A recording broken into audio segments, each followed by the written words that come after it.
On the previous video you probably would have seen me driving around Hampshire, obviously with the doors on this beautiful Alfa GTV. I've been working on these for a couple of years now, really, on and off, in between other projects. So in the last video, back in 2021, of this steel to carbon door conversion, I was putting some riv nuts in the inside of the door to allow the attachment of the door card to go in. The link above now is for the how-to guide for the riv nut installations. I was also drilling out or grinding out the bottom channels to allow water to come. If any water did come down, travel into the door, it will come out at the bottom. The link above is to part 8 of the steel to carbon door conversion. That was an important point to make, is that in the steel doors they get gunked up, or when people work on them, they don't allow for that water to escape.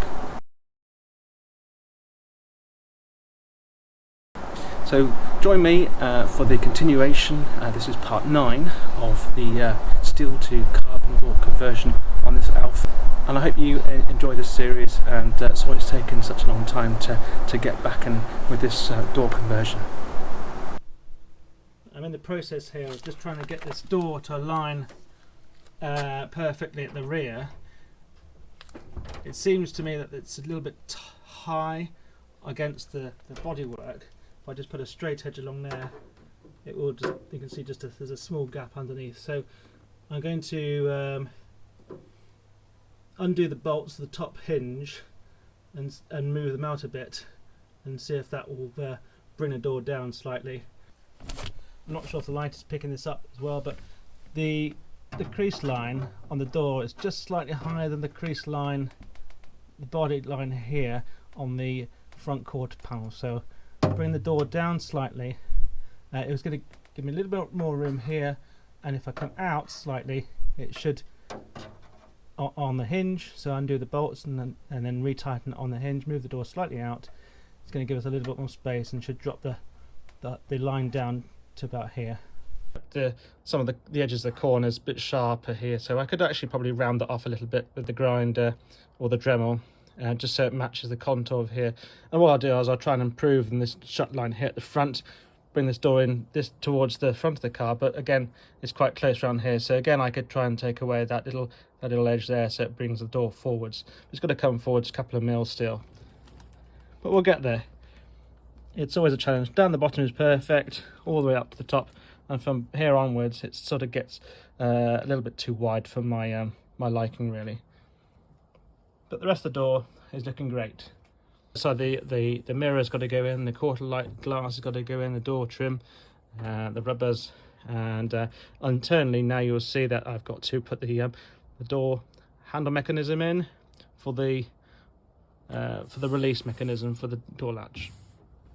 I'm in the process of lining up the door and have achieved a nice even gap all the way along the top here as well of the door. However, I want to bring my attention to the rear of the door. I've removed all of the door closing mechanism, so I haven't got anything in the way that's going to stop me from closing the door. Also note there's no door rubbers, but as I close the door, what I should get is a nice even gap all the way down like it is there. But as I go down the door, I've got this issue of the door being proud away from the rear of the quarter panel. So what I have a suspicion is that my kick plate is actually too far kicking off to the left here, not allowing the door in. A good test of that is to use a bit of paper, which I'll show you right now. I've got myself this bit of brown paper, and I've just put it between the door and the chassis at the bottom.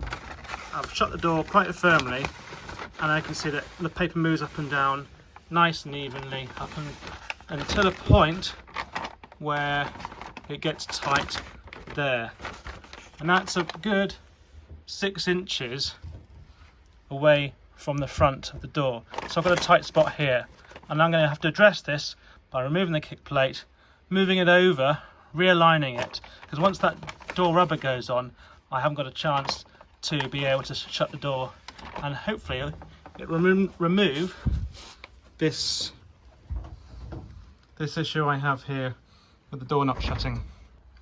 With the paper in place, you can see actually where the door was tight, and it's made a crease mark.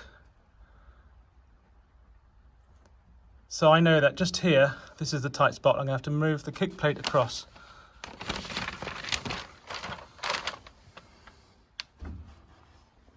I've just removed the door sill, the kick plate, and now I'm going to see if I can shut the door successfully without it protruding like it was before.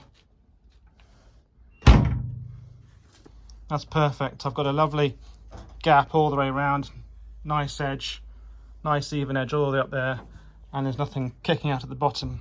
So my door is well aligned, which is good to see. And there you go, inside the door you can see the windows in there, and I've actually removed obviously still the mechanism for the door.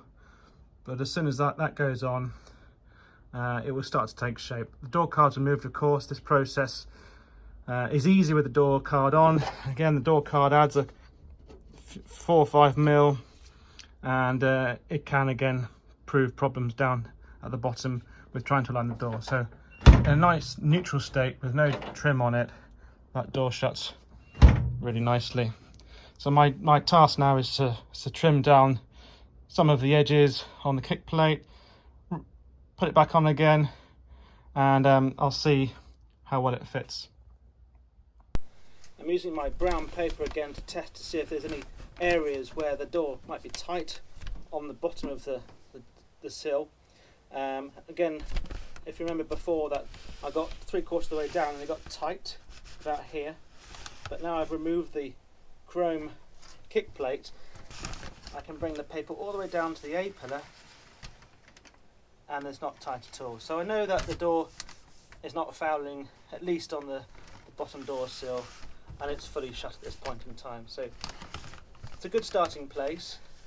Of course I haven't got any of the rubbers in, and now I'm going to install the door latch, the door mechanism, internal mechanism, to make sure that the door shuts on its second safety latch.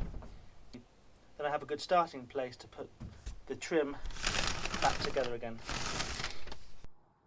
I have in front of me the passenger side locking mechanism, and as you can see just here there's a stud missing. So if this happens to your door, if you rotate the handle and from the inside the door does not open, the little stud has broken off. We're going to see just there, this one here. So what I'm going to do is actually put a thread in there and just put a little grub screw, so that will allow, when this latch hits it, it pivots and it opens the door release mechanism. When the handle is rotated. In these photos you can see the stud is now in place in the centre of the photograph. With the repair now done to the mechanism is installed and the plate is reinstalled on the door.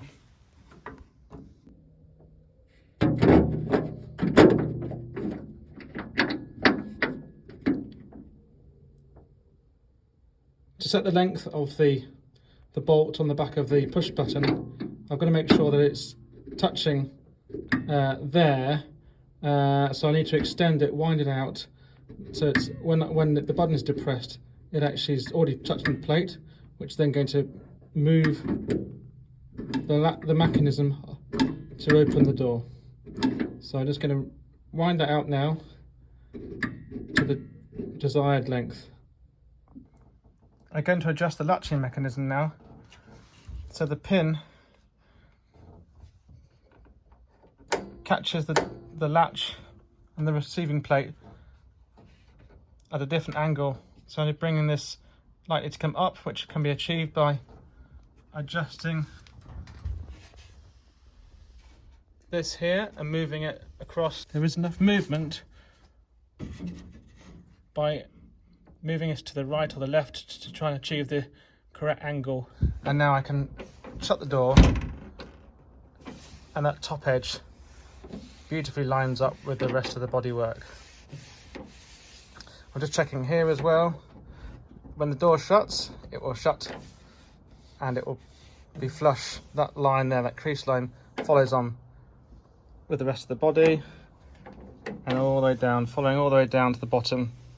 So the shut gaps are equal all the way up to the top, same as they are at the bottom. So I hope you've enjoyed watching this episode of the door alignment. It's been challenging, but please like and subscribe, and there'll be more videos coming soon in part 10.